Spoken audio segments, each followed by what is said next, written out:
On this episode of China Uncensored, the Pentagon says the Chinese regime is crossing the line when it comes to the South China Sea. But what does that actually mean? Hi, welcome back to China Uncensored. I'm your host, Chris Chappell. This is the South China Sea.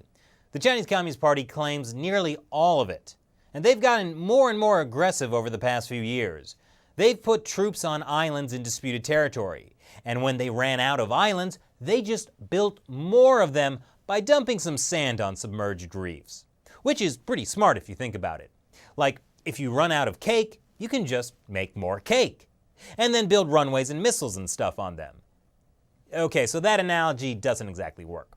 But the point is, the Chinese Communist Party has been building more islands and then putting missiles on them. And a lot of countries are concerned that the Communist Party might eventually use military force to restrict everyone else from navigating through the region. And this finally pushed the U.S. Defense Secretary to say something about it on Saturday. He was speaking at the Shangri-La Security Summit in Singapore. China's policy in the South China Sea stands in stark contrast to the openness of what our strategy promotes. It calls into question China's broader goals.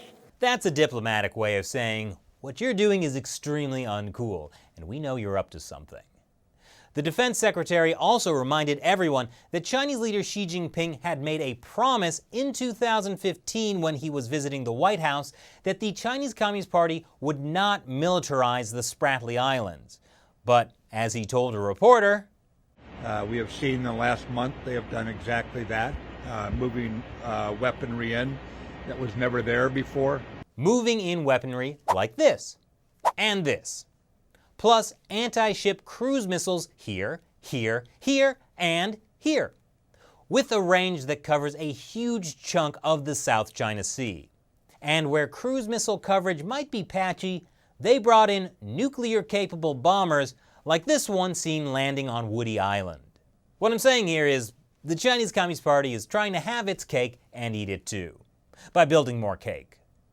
And with military-ready airstrips it built on these artificial islands.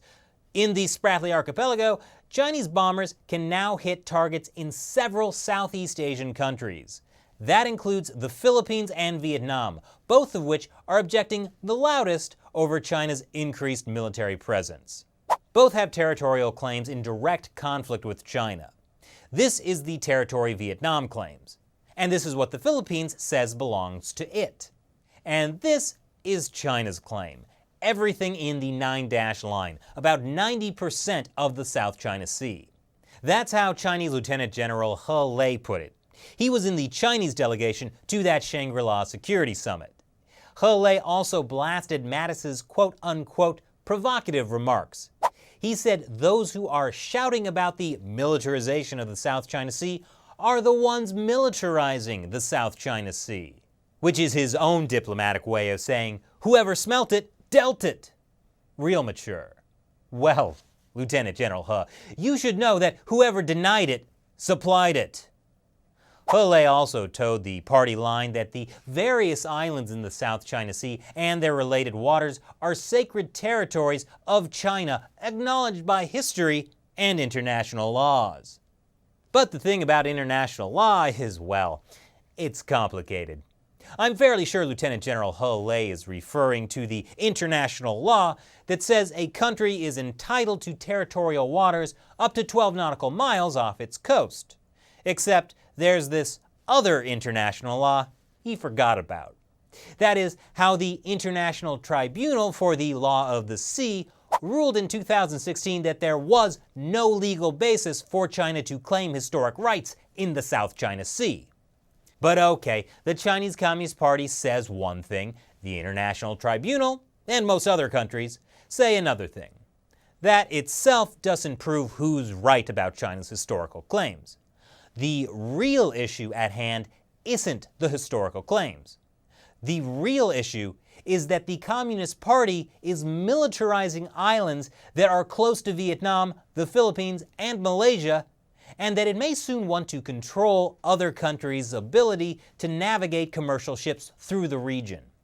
And the party's increased aggression is what prompted Mattis to say that when it comes to guaranteeing freedom of navigation in the South China Sea, we are going out of our way to cooperate with Pacific nations, but we are also going to confront what we believe is out of step with international law, out of step with international tribunals that have spoken on the issue.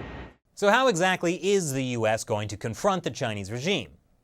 One way is that American ships will maintain a, quote, steady drumbeat of naval operations around the disputed islands, including doing more freedom of navigation operations. These are missions meant to underscore the rights of other countries to operate in international waters and airspace. And they also are a signal to China that they don't have territorial rights there. The U.S. is also encouraging other countries, like Vietnam and the Philippines, to do their own freedom of navigation operations. And it looks like France and the United Kingdom will be joining the U.S. as well. And you'd think that France would just let them eat cake. The U.S. is also reducing military cooperation with China's People's Liberation Army. The Pentagon had earlier invited Chinese troops to join the 2018 multi-country military exercises near Hawaii. But now, the Pentagon has withdrawn that invitation. So what do you think about the U.S. taking a harder line on China's militarization of the South China Sea? Leave your comments below. And before you go, it's time for me to answer another question from a China Uncensored fan on Patreon. Let's see. Lee Lhasa asks, well, his main question is, do you find yourself frustrated by our governments and the media, many of whom are seemingly forever selling out, remaining silent and cowering to China? Great question, Lee. There's definitely a lot more I think the media and governments around the world could do. But actually, I've been more encouraged than I ever have been before. The EU, the US, Australian, and even Canadian governments have, in the past few months, become more aware of the threat posed by the Chinese Communist Party and have been taking active steps to combat it.